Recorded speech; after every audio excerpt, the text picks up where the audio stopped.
तो जब भी हम क्या करते हैं कि डेड मदरबोर्ड के लिए चेक करेंगे, डेड कंडीशन के लिए, उस कंडीशन में देखो ये बिल्कुल वैसा बोर्ड है, मतलब बिल्कुल नीट एंड क्लीन।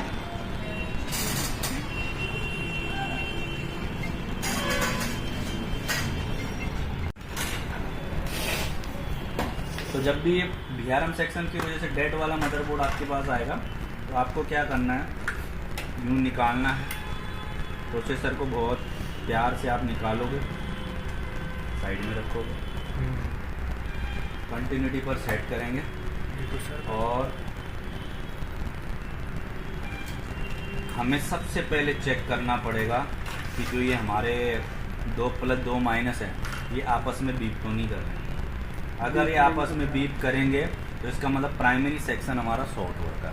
तो उस कंडीशन में क्या क्या निकाल के चेक करना पड़ेगा वो बताता हूँ। पहले हम चेक करते हैं। देखो, एक हम प्लस पे लगा देंगे, माइनस पे, कोई सा भी प्रॉब्लम, कोई मतलब नहीं, कोई सा भी आप लगाओगे, कर रहा है बीप, थोड़ी देर करा, चार्ज की वजह से कैपेसिटर चार्ज हो जाता है। जब भी रिवर्स में लगाते हैं वापस एक पर आ गया तो शॉर्टिंग तो, लेकिन अगर ये प्लस माइनस बीप करता तो ये कनेक्टर नहीं खराब है, इसमें जो इसका ट्रैक जा रहा है उसमें लगे हुए कंपोनेंट खराब है। तो उस कंडीशन में जो हमारा ये डायग्राम था नहीं, इसमें नहीं है, दूसरे में है। तो अगर ये प्लस माइनस बीप कर रहा है तो कोयल नहीं चेक करना प्राइमरी का। जो ये इनपुट में लगे हुए कैपेसिटर है ना, इस लाइन में एक लगाया, इस लाइन में एक लगाया, इस लाइन में एक लगाया, इनको चेक करना है जो 16 वोल्ट के हैं। यानी कि आपको क्या करना होगा कि अगर ये प्लस माइनस बीप करेगा तो ये 16 वोल्ट का कैपेसिटर दिख रहा है, इसको निकाल के चेक करना पड़ेगा।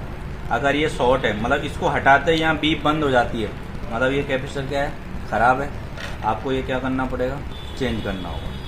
अगर इसको हटा के बीप बंद नहीं हुई तो अगला हटाओगे, 16 वोल्ट यहाँ भी लिखा है, आपने अगला हटाया, अभी बीप बंद नहीं हुई, फिर आप तीसरा हटाओगे 16 वोल्ट का, फिर भी बीप बंद नहीं हुई तो लास्ट ही है।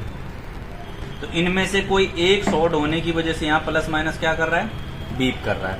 लेकिन अगर इन सभी को आपने हटा दिया और फिर भी बीप कर रहा है तो आप यहाँ देख रहे हो कि इन कैपेसिटरों के पास में छोटे छोटे NPC लगा है, ये यहाँ लगा है, ये लगा है, ये लगा है, ये लगा हुआ है, ये लगा हुआ है, ये लगा हुआ है, ये आप निकाल के चेक करोगे, ठीक है।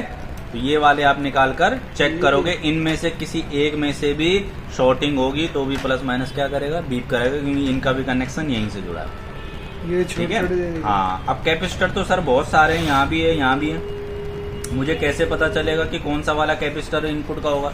भाई जब प्लस माइनस पर यहाँ बीप आ रही है ना, तो जो इनपुट के कैपेसिटर होंगे ना वो भी आपस में बीप करने लग जाएंगे। अभी नहीं कर रहा है ना, लेकिन उस कंडीशन में क्या करने लग जाएंगे, बीप करने लग जाएंगे। तो आपको क्या करना पड़ेगा, उन कैपेसिटर को निकाल कर ही चेक करना पड़ेगा, क्योंकि लगे लगे कन्फर्म नहीं होगा। और अगर कोई कैपेसिटर आपको फूला हुआ दिखता है, कोई ये कैपेसिटर काला दिखता है, तो उस कंडीशन में आप फिजिकली देख सकते हो कि हाँ भाई ये दिक्कत में लग रहा है, पहले इसी को हटाओ, दूसरे को मत छेड़ो। ऐसा नहीं गधों की तरह काम करना है, पहले देखना है, ध्यान से समझना है यार कहीं कोई जला तो नहीं लग रहा, कोई कैपेसिटर फूला तो नहीं लग रहा। जो फूला लग रहा पहले उसी को हटाओ, और हटाने के बाद चेक करो आई डोंट हैव प्रोडक्ट। तो भाई इसमें अभी इस कंडीशन में भाई प्राइमरी में तो शॉर्टिंग नहीं है। अब मुझे क्या देखना पड़ेगा कि मेरा सेकेंडरी में कोई शॉर्टिंग तो नहीं है, या फिर प्राइमरी का कोई मोसफेट शॉर्ट तो नहीं है। तो प्राइमरी का मोसफेट का पता कैसे चलेगा, देख लो, एक प्राइमरी 2 सेकेंड, एक प्राइमरी 2 सेकेंड, एक प्राइमरी 2 सेकेंड, एक प्राइमरी 2 सेकेंड, एक प्राइमरी 2 सेकेंड, मतलब एक एक कोयल के लिए 3-3 मोसफेट लगे हैं। तो प्राइमरी कौन सा है, जो इसके पॉजिटिव से बीप करेगा, जिसका ड्रेन एक ये है। तो हमारा ये मोसफेट चेक करूंगा मैं, ड्रेन टू सोर्स, एक ही चेक करने से सबका पता चल जाएगा। मतलब एक अगर ड्रेन टू सोर्स बीप करेगा ना ये, तो ये जितने भी प्राइमरी के मोसफेट हैं ये सब बीप करने लग जाएंगे। अगर एक बीप करेगा सब टोटल ऊपर से नीचे तक सब। तो अगर एक MOSFET drain to source beep करा तो सारे कर जाएंगे। मतलब क्या है कि इन्हीं में से कोई क्या है, शॉर्ट है। तो अगर एक मोसफेट मेरा बीप करता तो प्राइमरी के मैं सब निकाल के चेक करता कि भाई कौन सा शॉर्ट हो गया। लेकिन अभी कोई शॉर्टिंग नहीं है। अब मेरा आगे, अब मैं चेक करूंगा फाइनल आउटपुट पे, ये जो कॉइल मेरी लगी है आउटपुट में, ये तो पॉजिटिव की लाइन है। अगर ये कॉइल ग्राउंड से बीप कर गया तो इसका मतलब आउटपुट वाली लाइन हमारी क्या है, शॉर्ट है, ये वाली लाइन, ठीक है, तो मैं क्या करता हूँ, एक मैं ग्राउंड पर रखता हूँ और किसी एक कॉइल पर मैं चेक कर लूंगा भाई। कर रहा है। दूसरा नहीं, अगला नहीं कर रहा, मतलब वो अलग लाइन कर रहा है। ये है। ठीक है, सारे क्या कर रहे हैं, वैल्यू दे रहे हैं, रीडिंग दे रहे हैं, मतलब हमारा इसमें सॉर्टिंग भी नहीं हो रहा। अगर सॉर्टिंग है तो क्या क्या निकालना पड़ेगा, कैपेसिटर निकालना पड़ेगा। आउटपुट वाले, इनपुट वाले नहीं, आउटपुट वाले। और ये सेकेंडरी के मॉसफेट, क्योंकि अगर इनमें से एक मॉसफेट शॉर्ट हो गया तो ये कहां से जुड़े होते हैं, ग्राउंड से जुड़े होते हैं ना, ग्राउंड से। ये प्लस माइनस को क्या कर देंगे, शॉर्ट कर देंगे। ठीक है, अब शॉर्टिंग तो इसमें नहीं है, तो अब क्या बनना चाहिए, मेरा वोल्टेज बनना चाहिए। तो वोल्टेज के लिए मुझे क्या करना पड़ेगा, इसको पावर देना पड़ेगा। ठीक है, वो देना मुझे जरा ट्वीजर, इसमें एक पिन मुझे वो लगे।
जैसे कुछ पिनें मुड़ जाती तो इस तरीके से सीधी भी हो जाती हैं। ठीक है, आराम से ध्यान से देखना। हल्की पिन होती है, बहुत सॉफ्ट होती हैं, पर ज़्यादा कैसे ऐसे भी करोगे ना टूट जाएगी। बहुत ध्यान से देख कर करना पड़ता है। 3 पिन टेढ़ी थी, हमने सीधी कर दी। अब हम इसको इसके कट के हिसाब से बिठाएंगे। हमारा एक कट बना है यहाँ पर, एक कट बना है यहाँ पर। कट के अकॉर्डिंग रख देंगे इस तरीके से। थोड़ा सा जो हमारी पिनें हैं जो बैंड हो गई थी उनको हम दोबारा से रीचेक करेंगे। प्रोसेसर रखने के बाद कोई बैंड तो नहीं होगी, तो वापस से कोई बैंड तो नहीं होगी, देखना पड़ेगा।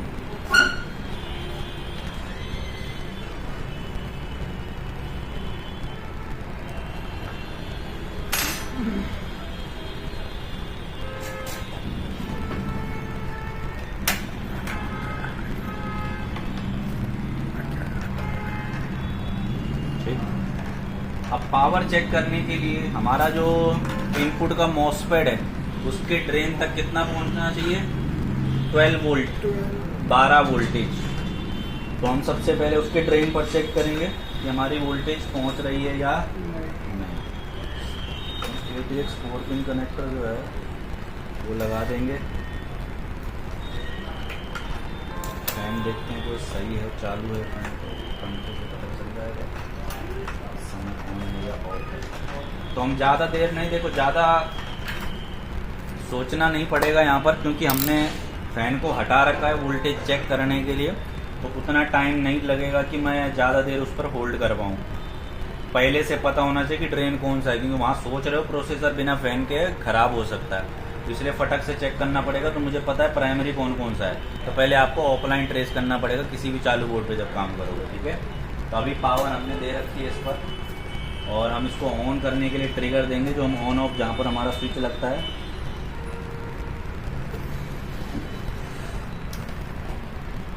यहाँ पंखा घूम गया है, तो मेरा वोल्टेज बन जाना चाहिए यहाँ पर 12 बन गया।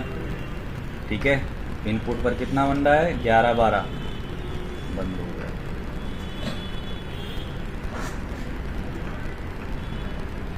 ठीक है, इधर दूसरे के ड्रेन पर अभी नहीं बन रहा है, बंद हो रहा है, क्योंकि रीस्टार्ट मारेगा ही मारेगा वो, जब उसके ऊपर फैन वैन नहीं है तो थोड़ी देर गर्म होकर बंद नहीं हुआ। गर्म हो गया। अब हुआ, हम चेक करते रहेंगे। हमारा देखो ये आउटपुट की वोल्टेज है, आउटपुट पर कितना बन रहा है? अभी तो नहीं बन रहा। ऑन होएगा, जब ऑन होएगा तब बार बार रिस्टार्ट मारता है। 74 ठीक 80 के है। आसपास लगेगा। तो कितना लिख रखा है मैंने, वोल्टेज मैंने कितना लिख रखा है? अपने 0.6 से 2.5 तक। हाँ, तो 0.6 वोल्टेज कितना आ रहा है अभी? 0.7 आ रहा है, 7 या 0.8 आ रहा है। तो इसका मतलब है कि हमारा वोल्टेज इसमें बन रहा है, तो VRM हमारा काम कर रहा है, प्लस हमारा जो प्रोसेसर है वो भी हीट हो रहा है। तो पहले तो आप जब भी आपके पास कोई आता है VRM सेक्शन के लिए, आप चेक करते हो तो प्रोसेसर अगर हीट हो रहा है तो मतलब वोल्टेज पहुंच रहा है। होता ये है, देखो ये क्यों लगा रखे होते हैं पहले मैं समझाता हूँ। मैंने बोला था कि मैं VRM का ही समझाऊं।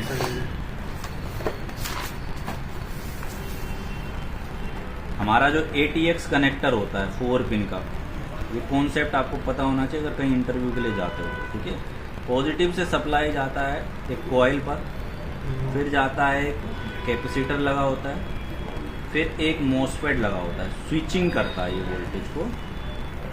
इनपुट जाएगा कितना? 12 वोल्ट। 12 वोल्ट। और इसका जो गेट है वो एक VRM IC के थ्रू इनेबल होगा, लेकिन VRM IC को जो सप्लाई है वो ये वाली भी जाती है।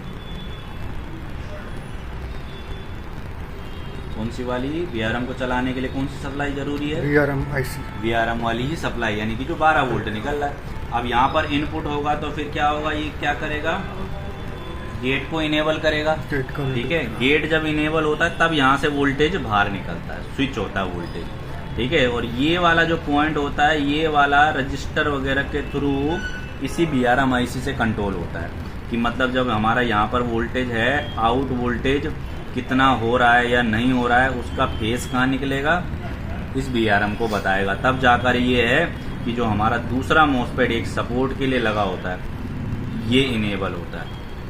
और इसको इनेबल कौन करता है? फिर से VRM IC। यानी कि जब यहाँ पर वोल्टेज निकलेगा तब ये इसको बताएगा VRM IC को कि भाई वोल्टेज हमारा क्या हो चुका है, आउट हो चुका है। अब ये जो मॉसफेट है ये इनेबल होगा और जितनी भी एक्स्ट्रा वोल्टेज है उसको कहाँ कर देगा? ग्राउंड कर देगा। और जो बची हुई वोल्टेज 0.65 से लेकर 2 वोल्ट या 2.5 वोल्टेज तक हमारा कहाँ पर रहेगा? इस कॉइल पर। ठीक है, तो ये मॉसफेट किस लिए लगा रखा है? जो भी एक्स्ट्रा अतिरिक्त वोल्टेज है उसको क्या कर देगा? ये ग्राउंड कर देता है।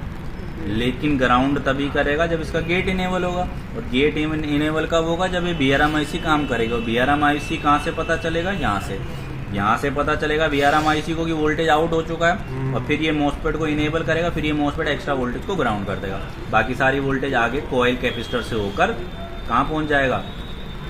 CPU पर। अगर CPU नॉर्मल हीट हो रहा है तो इसका मतलब वोल्टेज हमारा प्रॉपर वहाँ तक पहुँच रहा है, हमें वोल्टेज चेक करने की जरूरत भी नहीं है। लेकिन अगर वोल्टेज आउट नहीं हो रहा है तो प्रोसेसर गर्म नहीं होगा। ज़्यादातर फॉल्ट मॉसफेट के ऑन ऑफ की भी रहती है और प्रॉब्लम हमारी उसकी भी रहती है, किसकी? VRM IC की। अगर आपका वोल्टेज आउट ना हो ना तो ज़्यादातर ये VRM IC खराब होती है। ट्रैक वगैरह बहुत कम खराब होते हैं, ज़्यादातर आपको VRM IC ही चेंज करना पड़ेगा। ठीक है, इस तरीके से आप VRM का सप्लाई चेक करोगे। इनपुट में 12 12 12 यहाँ तक, उसके बाद यहाँ से वोल्टेज चेंज सभी सर्किट में इसी तरीके से। ठीक है भाई। और अगर गेट पर कभी चेक करोगे तो इसमें 1 से लेकर 5 वोल्टेज के बीच में फ्लक्चुएशन होती है, कभी 2.5 कभी 3, अलग अलग रहता है। मतलब 1 से 5 के बीच में फ्लक्चुएशन होती है, तो कभी 3 रहता है, कभी 1.5 रहता है, कभी 1.0 रहता है। वो अलग अलग अप एंड डाउन होता रहता है। बस वो गेट के लिए क्या है? सिग्नल है, इसीलिए अप एंड डाउन हो रहा है। तो गेट को सिर्फ इनेबल करेगा, फिर वोल्टेज यहाँ से आउट होगा, और जितना वोल्टेज आउट हुआ है फिर ये फीडबैक इसको बताएगा, फिर ये इसको बताएगा मॉसफेट को कि भाई इतना ही वहाँ पर चाहिए, बाकी सारे को ग्राउंड कर दो। तो ये सारा का सारा ये जो CPU का कनेक्शन है ये भी इस VRM IC से जुड़ा होता है। जब यहाँ प्रॉपर वोल्टेज मिल जाएगा तब ये पूरा इसको सिग्नल देगा कि भाई हमारी अब वोल्टेज हमें प्रॉपर मिल चुकी है, तब यही वोल्टेज कंटिन्यू रहेगी। मतलब सारा काम मेन रोल किसका होता है इसमें?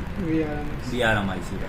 यही पहले वाले मॉसफेट को भी चला रहा है, फीडबैक को फिर दूसरे मोस्पेट को भी भेज रहा है, फिर सीपीयू से भी फीडबैक ले रहा है कि भाई हमारा अगर सारा वोल्टेज सही है तो फिर ये VRM IC क्या करेगा, उसी वोल्टेज को रेगुलेट करता रहेगा। और अगर हमारा प्रोसेसर के लिए गलत वोल्टेज गया, प्रोसेसर ने गलत सिग्नल दिया कि भाई वोल्टेज मेरे से ज़्यादा है, जितना मुझे चाहिए कम है, तो फिर VRM IC क्या हो जाएगा, बंद हो जाएगा। उस कंडीशन में पंखा घूमेगा, थोड़ी देर में बंद हो जाएगा। अगर VRM IC भी खराब रहा या शॉर्ट रहा तो उस कंडीशन में भी क्या होगा, फैन घूमेगा और बंद हो जाएगा।